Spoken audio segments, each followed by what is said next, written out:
और अब नजर डालते हैं देवभूमि की खबरों पर। और सबसे पहले देहरादून से इस वक्त की बड़ी खबर है। मदरसों से चौंकाने वाली खबर आई है। मदरसों में हिंदू बच्चे ले रहे शिक्षा, मदरसों की जांच में बड़ा खुलासा हुआ है। यूपी बिहार के बच्चों को यहां पर पढ़ाया जा रहा है। उत्तराखंड में कुछ समय पहले चौंकाने वाला मामला सामने आया था, जिसमें मदरसों में गैर मुस्लिम बच्चों के पढ़ने की बात सामने आई थी। लेकिन राष्ट्रीय बाल अधिकार संरक्षण आयोग ने भी अब इस मामले को गंभीर बताया है। इसे राज्य की मूल अवधारणा के विपरीत बताया है। कई मदरसों का निरीक्षण करने के बाद राष्ट्रीय बाल अधिकार संरक्षण आयोग के अध्यक्ष प्रियंक कानूनगो ने कई मामलों पर सवाल भी उठाए हैं।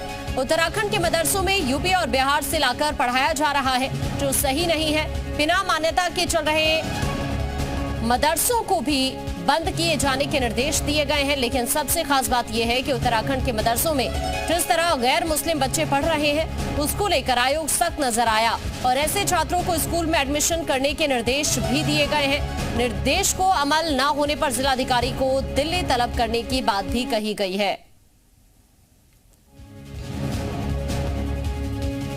ये देखिए, पिछले वर्ष ये मामला आया था, हमने जांच कराई थी, तो लगभग 719 बच्चे वहाँ पर पढ़ते हुए पाए गए थे। और उस समय पता चला था कि जो अभिभावक हैं उनका ये कहना था कि चूँकि हमारे घर के आसपास है, उसमें हमको सहूलियत होती है वहाँ भेजने में। अभी इस पर हमने नई जो अपडेट लिया है, तो ये पता चला है कि वो लगभग अब 116 या 17 बच्चे। तो ये एक बड़ा खुलासा मदरसों को लेकर हुआ है। राज्य के 30 मदरसे जहां पर गैर मुस्लिम बच्चे भी पढ़ रहे हैं, इस तरह की खबरें सामने आ रही हैं और अब इसी वजह से मदरसों पर सवाल भी उठने लगे हैं। ये बताया जा रहा है कि यहां पर गैर मुस्लिम बच्चे भी पढ़ाई कर रहे हैं।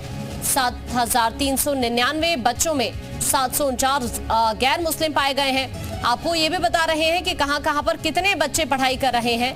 ये आप अलग अलग जगहों की जो तस्वीर निकलकर सामने आई है, उसके बाद हम आपको ये बता रहे हैं। खेड़ी शिकोपुर की बात की जाए, 131 गैर मुस्लिम बच्चे यहाँ पर पढ़ाई कर रहे हैं मदरसे में। तिलकपुर की बात करें, 112 गैर मुस्लिम बच्चे यहाँ पर हैं। 79 गैर मुस्लिम बच्चे रुड़की में भी पढ़ाई कर रहे हैं।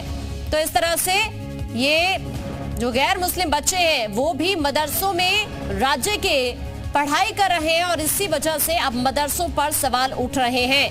हिंदू बच्चे भी यहाँ पर शिक्षा ले रहे हैं। हालांकि अब इस मामले को देखते हुए निर्देश जारी कर दिए गए हैं। आयोग सख्त हो गया है और ऐसे छात्रों को स्कूल में एडमिशन करने के निर्देश भी दिए गए हैं। निर्देश को अमल अगर नहीं लाया जाता तो जिला अधिकारियों को दिल्ली तलब करने की बात भी कह दी गई है, क्योंकि अब जैसे रिपोर्ट सामने आई है, ये बड़ा खुलासा हुआ है, उसके बाद आयोग सख्त हो गया है।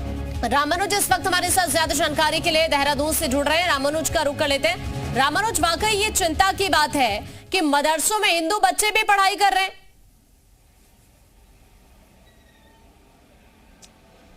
बिल्कुल आकांक्षा, इसमें कोई शक नहीं है। जिस तरह से आयोग की रिपोर्ट आई उसके बाद में पता चला कि देहरादून, हरिद्वार और ऊधम सिंह नगर के ऐसे कई मदरसे हैं जिसमें अब हिंदू के भी बच्चे पढ़ रहे हैं। और इसको लेकर के आयोग ने ये कहा कि जो अल्पसंख्यक विभाग है, शिक्षा विभाग है, आखिर उनके अधिकारी इस बात की मॉनिटरिंग क्यों नहीं करते कि ऐसी क्या स्थिति है कि उन बच्चों को मदरसों में पढ़ना पड़ रहा है। और आयोग ने दूसरी तरफ ये भी कहा है कि ना सिर्फ उत्तराखंड में इस तरह की बातें हैं, बल्कि उत्तर प्रदेश और बिहार जैसे राज्यों के जो बच्चे आए हैं, जो अवैध तरीके से मदरसे चल रहे हैं, उसमें वो पढ़ते हैं। क्या इसके पीछे सरकारी इमदाद को आर्थिक मदद लेने की अब बात है या फिर कोई और वजह है जिसकी वजह से बच्चों को पढ़ाया जा रहा है? तो ये एक बहुत ही गंभीर विषय है और आयोग ने अल्पसंख्यक आयोग के विभाग के साथ में शिक्षा विभाग से भी इस पूरे बारे में जानकारी हासिल करना चाहे, ताकि आने वाले दिनों में ये जो स्थिति है वो साफ हो सके और जो ऐसे बच्चे जो शिक्षा के अभाव में मदरसों में पढ़ रही हैं, उनके सामने ये दिक्कत ना आए। आयोग ये भी कह रहा है कि जो शिक्षा का मूलभूत अधिकार है और जो व्यवस्था होनी चाहिए, क्या वो नहीं है, इसी वजह से मदरसों में पढ़ाया जा रहा। मदरसों की क्या स्थिति है, इन तमाम बातों को लेकर के आयोग ने सख्त रुख अख्तियार किया है। तो आने वाले दिनों में स्थिति साफ हो सकती है जब अल्पसंख्यक विभाग के साथ में शिक्षा विभाग की कोई रिपोर्ट आएगी और जाँच में ये बात साफ हो जाएगी कि किन परिस्थितियों में, किन स्थितियों यूनिवर्सिटियों में इन बच्चों को मदरसों में जो दीन की तालीम दी जा रही है वो पढ़ाया जा रहा है। तो ये एक गंभीर विषय है। फिलहाल देखना यही होगा कि आने वाले दिनों में इसमें किस तरह से कदम उठाया जा सकता है। ठीक है रामानुज, आप बने रहिए, आपके पास मैं वापस लौट रही हूँ। देखिए, इस मामले को लेकर बाल अधिकार संरक्षण आयोग के राष्ट्रीय अध्यक्ष प्रियंक कानूनगो की तरफ से क्या कुछ कहा गया, आपको सुनना चाहिए। मुझे लगता है कि आपकी संख्या कम है, यहाँ उससे कहीं ज्यादा मदरसे निकलेंगे जो बिना मान्यता के चल रहे हैं। बंद करना होगा डेफिनेटली। प्रत्येक बच्चे को स्कूल भेजना सरकार का दायित्व है।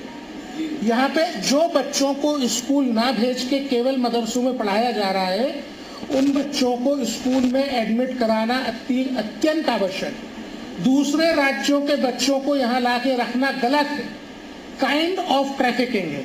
इसलिए इन पर सख्त कार्रवाई की जानी चाहिए। रामानुज, न सिर्फ उत्तराखंड के बल्कि दूसरे राज्यों से भी स्टूडेंट्स यहाँ पर मौजूद हैं जो मदरसों में पढ़ाई कर रहे हैं। भले ही आयोग अब सख्ती बरत रहा है, लेकिन इतने लंबे वक्त से यहाँ बच्चे मदरसों में पढ़ाई कर रहे थे, किसी को पता भी नहीं चल पाया। रामानुज, देखिए आकांक्षा, यही सबसे बड़ा विषय है कि जब आयोग ने पूरी तस्दीक की और एक तरह का तहकीकात किया तो उसे पता चला कि देहरादून में भी ऐसे कई मदरसे हैं जिसमें उत्तर प्रदेश और बिहार के बच्चे शामिल हैं। उनका बैकग्राउंड क्या है और उनको कैसे लाया गया, उनको क्या किसी तरह का कोई प्रलोभन दिया गया, और जो मदरसों में इन बच्चों को लाया गया इसके पीछे उनकी क्या मंशा है। सिर्फ इतना ही नहीं कि उनको पढ़ाई के नाम पर लाया गया है या वो आर्थिक तौर पर मदरसे किसी तरह की सरकार के तरफ से कोई इमदाद लेना चाहते हैं, ये एक विषय है, या फिर उनकी कुछ और है।